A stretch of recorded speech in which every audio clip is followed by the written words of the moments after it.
We're talking about the issue of abortion. This is a very common objection that gets brought up out in the street, emotionally charged. People will be saying, I believe it's a woman's right to choose.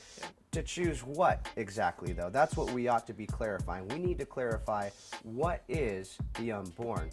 Funny little illustration that Scott Klusendorf uses to really bring this out. He says, for instance, Jason, you've got your back turned to your child. You're, over there working on the sink or something, and he comes up to you and he says, with your back turned, Daddy, can I kill this?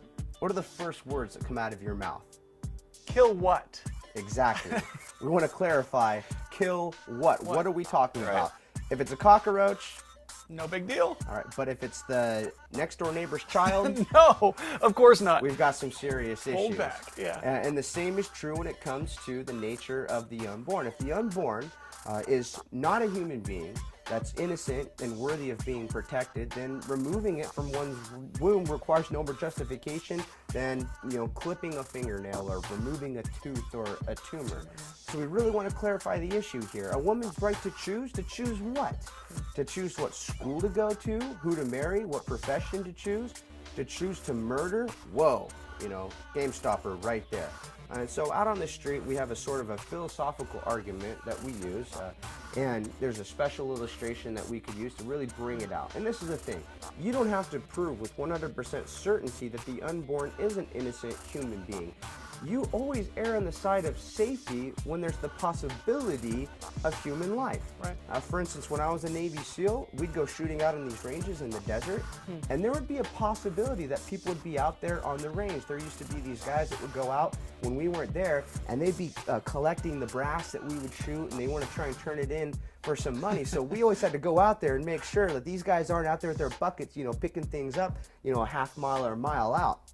And so if one of the guys is like, before we're about to shoot, hey guys, do you think maybe there's somebody out there on the range somewhere? And if there's any doubt whatsoever, possibility, there's a human being out there, I'm not sure.